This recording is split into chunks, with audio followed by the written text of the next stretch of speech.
जब एक समय था भारतीय जनता पार्टी किसी को मैंडेट देती तो मैंडेट देने का मतलब कतई ये नहीं होता था कि उसके बाद उसकी जीत सुनिश्चित हो जाती। आज भारतीय जनता पार्टी की हालत ये है कि लिस्ट एक पहली सूची जारी जब की, जिसमें 3 चरणों में जो जम्मू कश्मीर लेजिस्लेटिव असेंबली के चुनाव होने हैं, उन चुनावों के लिए नामों की घोषणा की गई और ठीक 2 घंटे के अंदर अंदर बवाल कटा और उस बवाल के कटने के चलते कहा गया टाइपोग्राफिकल एरर हो गया है, यानी लिस्ट के टाइप करते वक्त कुछ गलतियां हुई हैं जिसके चलते लिस्ट को विड्रॉ किया जा रहा है।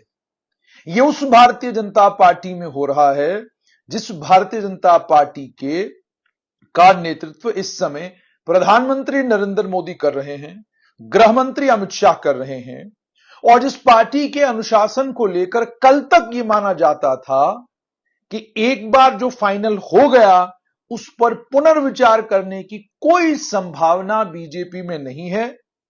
यह टू मैन शो है और टू मैन शो में जो तय हो जाता है वही हरफ आखिर यानी वही आखिरी बात होती है।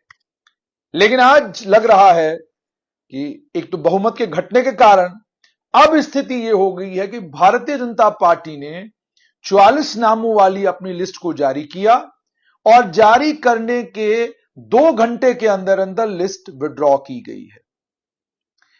हालांकि आधिकारिक तौर पर कहा गया कि जनाब गलती हुई है।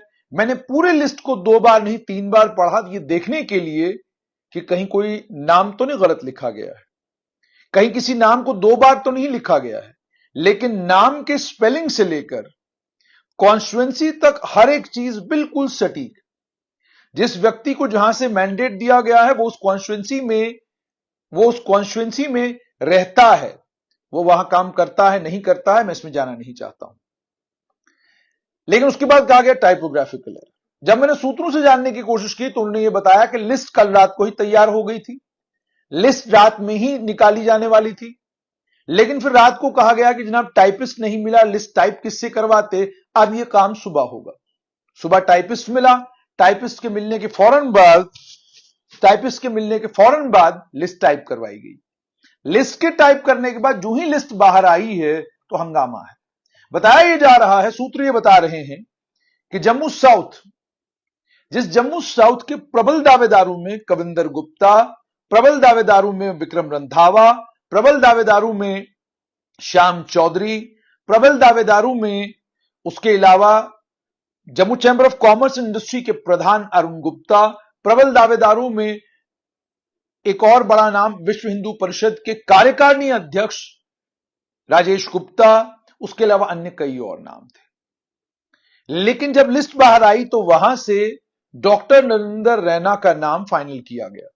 उनके नाम के फाइनल करने के बाद अब यह सूचना आ रही है कि इसके ऊपर हंगामा है, और इस हंगामे के चलते यह बताया जा रहा है कि पुनर्विचार करने की संभावना है।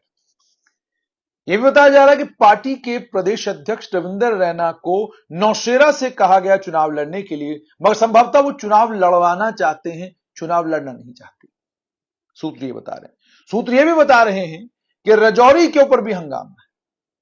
राजौरी में कर्मठ तरीके से काम करने वाले और बड़े मेहनती और काबिल वकील और पार्टी के महामंत्री विबोध गुप्ता प्रबल दावेदार हैं। राजौरी के प्रबल दावेदार इसलिए हैं क्योंकि राजौरी में लंबे समय से काम कर रहे हैं, एमएलसी रह चुके हैं और संभवतः उनका नाम होना भी स्वाभाविक है, कोई अचरज वाली बात नहीं। लेकिन उस पर भी कंट्रोवर्सी है। उसके अलावा जम्मू वेस्ट पर भी पुनर्विचार करने की बात की जा रही है।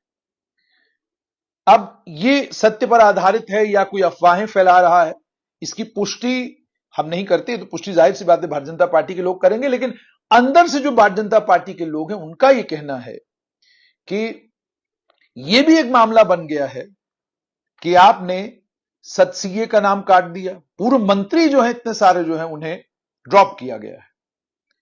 डॉक्टर निर्मल सिंह पूर्व उप मुख्यमंत्री, उसके बाद जम्मू कश्मीर लेजिस्लेटिव असेंबली के स्पीकर, पूर्व पीएचई मंत्री चौधरी सुखनंदन, पूर्व पीएचई मंत्री श्याम चौधरी, पूर्व स्वास्थ्य मंत्री बाली भगत, उसके अलावा अन्य कई और बड़े नाम हैं।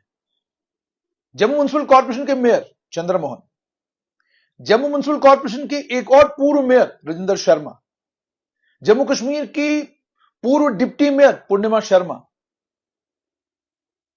और उसके अलावा कई और ऐसे नाम हैं। उसके अलावा भारतीय जनता पार्टी के प्रवक्ता और पूर्व Jammu Kashmir high court bar association के प्रधान सीनियर एडवोकेट अभिनव शर्मा, वो भी प्रबल दावेदारों में और दमदार, ये सारे वो लोग हैं। और उसके अलावा जम्मू कश्मीर में राजपूत सभा के प्रधान नारायण सिंह, और इसके अलावा अन्य कई और नाम हैं जिनको अलग अलग क्षेत्रों की जिम्मेदारी दी गई, उनसे वहां पर काम लिया गया और वहां काम भी कर रहे थे। और अब का आखिरी मौके पर जब मैंडेट की बारी आई तो पता चला कि उनका नाम ही नहीं है।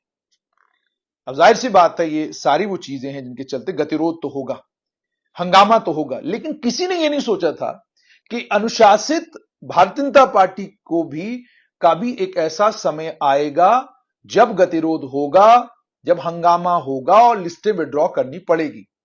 ऐसा इससे पहले देखने को नहीं मिला। आपको अगर साल 2014 के चुनाव याद होंगे तो आपको पता होगा कि उस समय क्या हुआ था। अब आज तो 2019 की बात करें आप, कितनी मजबूत सरकार बीजेपी की थी। और यह भी आप अगर याद करेंगे कि भारतीय जनता पार्टी के नेतृत्व को पता भी नहीं था जब इनको दिल्ली बुलाया गया सबको और कहा गया भाई ये दस्तखत करिए, सरकार गिरने जा रही है, हम विड्रॉ कर रहे हैं, सपोर्ट विड्रॉ कर रहे हैं पीडीपी से। ये उस समय की जानकारी है। अब उस समय किसी को कोई पता नहीं था और सबने चुपचाप करके दस्तखत कर दिए और सरकार गिर गई। लेकिन अब जब मैंडेट्स अनाउंस हुए हैं, यह भी सूचना आ रही है, सूत्र ये भी बता रहे हैं कि जिन्हें बीजेपी से मैंडेट नहीं मिल रहा, पहले वो अनुशासित रहते, कोई बात नहीं, पार्टी हमें कोई और जिम्मेदारी देगी। अब वो जाहिर सी बात है, उन्हें भी ये महसूस होने लगा है कि समय आ गया कि हम भी दाएं बाएं देख सकते हैं, किसी और जगह किसी और प्लेटफॉर्म से हम चुनाव लड़ सकते हैं। तो अब जब इस तरह की स्थिति होती है, अब जैसे मैंने आपको बहू की कॉन्स्टिट्यूंसी आप देख लीजिए, तभी मैंने पहले भी 2 बार कहा कि भारतीय जनता पार्टी ने जिस समय लोगों को अपनी पार्टी में लेना शुरू किया, उस समय बीजेपी ने एक पल के लिए भी यह नहीं सोचा कि जब भी कभी चुनाव, जम्मू कश्मीर के लेजिस्लेटिव असेंबली के चुनाव होंगे तो हमारे लिए तो मुसीबत बन जाएगी, परेशानी बन जाएगी कि एक एक कॉन्स्टिट्यूंसी में हमारे पास 10-10 कैंडिडेट होंगे। और फिर सबसे बड़ी मुसीबत यह होगी कि जो पार्टी के अंदर 30-30, 40-40 या 50 या 60 साल से कार्यरत हैं, वो तो जरूर पूछेंगे, ये 70 साल से हम लोग पार्टी में हैं, हम मेहनत कर रहे हैं, तो आपने क्या कहते हैं हमें दरकिनार करके हमारी जगह उन लोगों को टिकट दे रहे हैं जो पार्टी में नए नए आए हैं। ये होगा, गतिरोध होगा। लेकिन पार्टी, जाहिर सी बात है, पार्टी तो देखती है कि हम जीतने की संभावना किसकी सबसे ज्यादा है। और जैसे जैसे पार्टी का वर्चस्व बड़ा होता है, पार्टी ताकतवर होती है, मजबूत होती है, तो वो और ताकतवर लोगों को पार्टी में लाना चाहती है। उसका कारण यह है कि आप एक राजनीतिक दल हैं और आप राजनीतिक दल होते हुए उनको लाएंगे जिनके बारे में आपको लगता है संभावना ज्यादा है जिनकी चुनाव जीतने की। और यह बात भी है कि अब इस समय कोई कुछ भी बात कहे, उस समय तो यह भी शोर उठा था कि भाई जो पहले जिनको आपने मंत्री बनाया या जो पहले क्या कहते हैं जीते हुए, अगर आपने उनमें से किसी को भी रिपीट किया तो आपकी हालत खराब हो जाएगी। ये सारी बातें चल रही थी। और इन सारी बातों के बीच में आज जब यह खबर आ रही है कि लिस्ट को विड्रॉ करना पड़ा है, तो फिर जाहिर सी बात है जितने पूर्व मंत्री हैं जिनकी टिकटें काटी गई हैं, जिनकी जगह कुछ नए लोग आए हैं या जिनके नाम अभी पहली सूची में नहीं आए हैं, तो जाहिर सी बात है वो तो नाराज होंगे। जैसे मैंने आपको विबोध गुप्ता की बात की, लंबे समय से भारतीय जनता पार्टी के साथ चल रहे हैं। अब अगर अचानक इस समय को बीजेपी में आए और आप बीजेपी में कि मैंडेट उसको थमा दे, तो जाहिर सी बात है उसमें विबोध गुप्ता ने तो हंगामा करना है। हालांकि अभी राजौरी जो है वो डिक्लेयर नहीं हुआ है, लेकिन कालाकोट सुंदरमणि में ठाकुर रणधीर सिंह को मैंडेट दे दिया गया है, बुद्धल में जुल्फिकार चौधरी को दे दिया गया, थाना मंडी में तो जाहिर सी बात है वहां पे तो थे ही इकबाल मलिक, तो किसी और को मैंडेट देने की बात ही नहीं बनती। लेकिन अब सुरनकोट की बात कीजिए, सुरनकोट में सोहेल मलिक भी हैं, युवा हैं और बीजेपी में जुड़े हुए हैं। अब सोहेल मलिक डीडीसी हैं, उनका भी अरमान था कि भाई हमें भी असेंबली के चुनाव लड़ने का मौका मिलना चाहिए। उसका कारण यह भी है कि सोहेल मलिक के ही साथी और दोस्त शाहनवाज चौधरी कांग्रेस के मैंडेट पर सुरनकोट से चुनाव लड़ सकते हैं। अब वहां पर तो युवा एक प्रत्याशी के दिमाग में ये बात तो आती है कि भाई एक आदमी जो लंबे समय से नेशनल कॉन्फ्रेंस में था और नेशनल कॉन्फ्रेंस में एक ताकतवर लीडर था, और यह भी आरोप भारतीय जनता पार्टी के नेताओं ने लगाए हैं कि भाई 2008 के आंदोलन में या उससे पहले जब भी आंदोलन हुए जो लोग मंत्री थे और जिनके मंत्री होते हुए हमारे ऊपर डंडे बरसे, जिनके मंत्री होते हुए हमको हमारी गिरफ्तारियां हुई, उन्हीं को वही अब भारतीय जनता पार्टी के मुख्य चेहरे हो गए, इंपॉर्टेंट चेहरे हो गए। और हम लोग जो प्रबल दावेदार थे, जो लाठियां खा रहे थे, मारे खा रहे थे, पिट रहे थे, हमें क्या कहते हैं, बैकग्राउंड में डाल दिया गया। ये कार्यकर्ता कह रहा है। लेकिन अब फिलहाल ये इस तरह की स्थिति तो बन गई है, जिस स्थिति में भारतीय जनता पार्टी का नेतृत्व तो पूरी कोशिश करेगा कि ये जो हल्की सी आंधी चली है, इस आंधी को किसी तरीके से रोका जाए और जो सिचुएशन है उसको किसी तरीके से कंट्रोल में किया जाए, वो तो पूरी कोशिश करेगी। लेकिन फिलहाल खबर यही है कि टाइपोग्राफिकल एरर के चलते, मैंने आपको कहा ना कि मैंने हिंदी और अंग्रेजी दोनों चीजें पढ़ी, मैंने कहा किस जगह टाइपोग्राफिकल एरर हुआ, पर पूरी लिस्ट में कहीं कोई टाइपोग्राफिकल एरर नजर नहीं आया।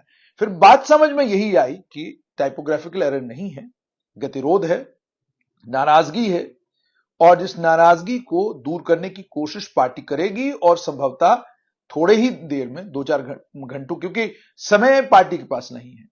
कल अगर हम बात करें पहले चरण के चुनाव का, तो नॉमिनेशन पेपर फाइल करने का आखिरी दिन है, तो जाहिर सी बात है कोशिश पूरी रहेगी कि भाई कल तक ये सारा सिलसिला, जो शाम तक ये सारा सिलसिला निपट जाए, लिस्ट जो है वो आ जाए, जो भी आनी होगी, गतिरोध खत्म हो। और अगर गतिरोध खत्म नहीं होता है तो ये पार्टी के लिए ठीक नहीं होगा। तो अब देखते हैं कि क्या बनता है। लेकिन फिलहाल खबर यही है कि भारतीय जनता पार्टी ने सुबह जो पहली सूची जारी की थी, उस सूची को फिलहाल के लिए विड्रॉ किया है, क्योंकि उसमें कुछ टाइपोग्राफिकल एरर है।